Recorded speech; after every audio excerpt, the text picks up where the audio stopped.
Дараагийн мэдээг танилцуулъя. Америкийн нэгдсэн улсын бэлгийн хүчирхийлэгч Жеффри Эпштейнтэй холбоотой олон сая мэдээлэл олон нийтэд түгсэн. За энэхүү мэдээлэлтэй холбогдуулна тэрээр бол дэлхийн нөлөө бүхий хүмүүстэй харилцаа холбоотой байсан тогтоогдож байгаа. За ялангуяа Их Британий зүгээс энэхүү асуудалд бол ихээхэн ноцтойгоор хандаж тодорхой мөрдөн байцаах үйл ажиллагаа явуулж байгаа. За мөрдөн байцаах үйл ажиллагааны хүрээнд хуучин ханхуу байсан Эндрюг баривчилсан. За мөн түүнтэй холбоотой зарим улс төрчдийг бол шалгаж баривчлах үйл ажиллагааг аль хэдийн эхлүүлсэн байгаа. За энэхүү үйл ажиллагаатай холбогдуулан Их Британий хууль тогтоогчид болон суурь хүчний зүгээс холбогдох мэдээллүүд за ялангуяа Их Британд байгаа зарим мэдээллүүдийг олон нийтэд ил болгож мэдээллийн үнэн зөвийг хангахыг бол шаардаж байгаа юм байна.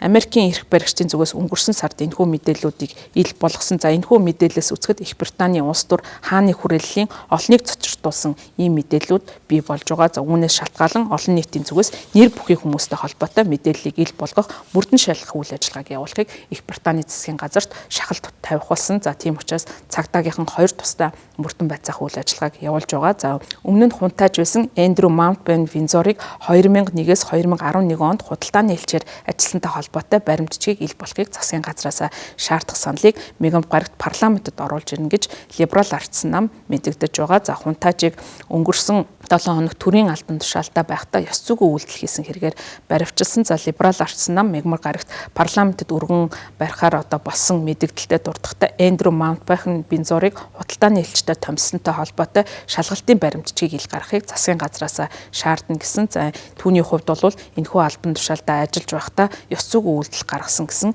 мэдээллүүд өнгөрсөн 7 хоногт олон нийтэд ил болсон. Засгийн газрын зүгээс 3 дугаар сард засгийн газрын сайд асан Петер Манделсныг Америкийн нэгдсэн улсад Их Британий элчин сайдаар ажиллаж байхдаа холбогдуулан за түүнийг томилсон анхны баримтчгуудыг ил гаргахаар төлөвлөж байгаа юм байна. За олон 10 жилийн туршид Их Британий улс төрт гол нөлөөт байсан. За мөн 9-р сар хүртэл Америкийн нэгдсэн улсад элчин сайдаар ажиллаж байсан Петер Манделсны хувьд төрийн албан тушаалд ажиллаж байхдаа зөрчил гаргасан хэрэгтэй холбогдуулан даваа гарагт баривчилсан. За энэ нь бол Эпштейнтэй холбоотой байсантай мөн холбоотой юм байна. За Манделсны томилгоотой холбоотойгоор цаашдаа улс төрийн асуудал үүсэж байгаа. За ялангуяа ерөнхий сайд Кэр Стармерийн 2 туслах нь энэхүү асуудлаас болоод одоогийн байдлаар огцорсон байна. За улс төрчийн хувьд болон за мөн ханхуугийн хувьд бол холбоотой баримтчгуудыг нийтлэн засгийн газар болон улс төрийн томилгоонд хяналт тавьж байсан либер намын хувьд толгойн өвчин болсон асуудал болж магадгүй байна. За магадгүй энэхүү дуулаа шууганаас болоод Кэр Стармер өөрөө ч хүртэл огцрох магадaltaй гэсэн ийм таамаглалуудыг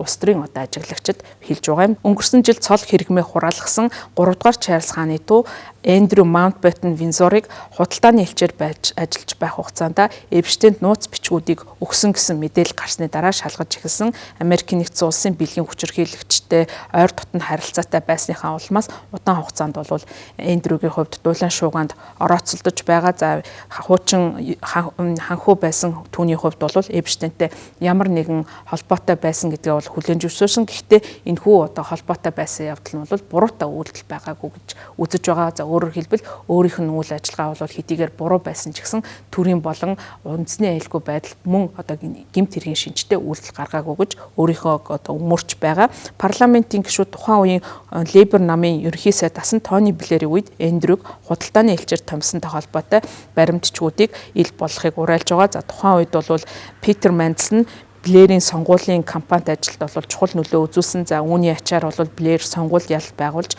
тухайн үедээ консерватив намыг бол засгийн эрхээс түлхэн унгахад гол үүрэг гүйцэтгэсэн намын чухал албан тушаалтан байсан.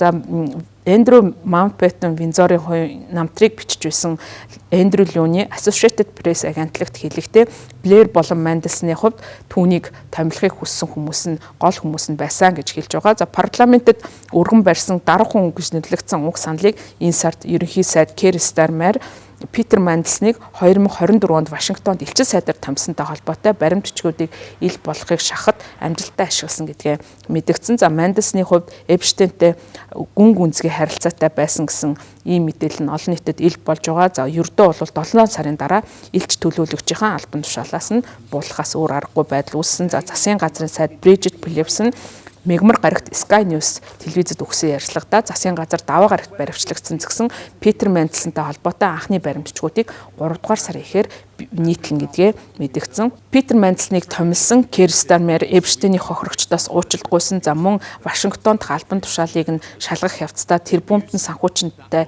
ямар холбоотой байсан талаарх мэдээлэл тухайн үедээ бол худал мэдүүлсэн. За үүнээс нь болж түүнийг тухайн албан тушаалд нь томилсон гэж мэдэгдэж байгаа. За мягмар гаргийн өглөө батлан даалтаар судлагдсан Питер Манделсон өмнө нь Эпштейнтэй дотн харилцаатай байсныхаа төлөө уучлалт гуйсан. За 2008 онд бол хүүхдийг бэлгийн хүчирхийлэлд өртүүлэх хэрэгээр ял сонссон ч гэсэн тухайн одоо санхүүчтэй бэлгийн гэмт хэрэг үйлцэн талаар нь ямар нэгэн мэдээлэл байхгүй байсан. За тэрээр бол энийг нь мэдгүйгээр нөхөрсөн гэж мэдэгдэж байгаа юм. За ер нь бол Эпштейнтэй холбоотой хүмүүс улс төрчдийн хувьд бол энэ тухайн одоо мэдээлэлтэй түүнтэй одоо дотн нөхөлснөө бол хүлээн зөвшөөрч байгаа. За гэхдээ түүний гэмт хэргийн үйлдэлүүдийн талаар огт мэдээлэлгүй байсан гэсэн мэдүүлгийг хэлж байгаа. За энэ нь бол олон нийтэд төдийлөн ихтгэл үнэмшил төрүүлэхгүй ийм тайлбаруудыг хийж байгаа. За энэ тийм учраас бол зарим одоо орнуудад үүнтэй холбогдуулан мөрдөн шалгах үйл ажиллагааг явуулж байгаа. За өөрийн улс орнуудын зүгээс нэр дурддагдсан улс төрчд болон иргэдийнхаа талаарх одоо мэдээллүүдийг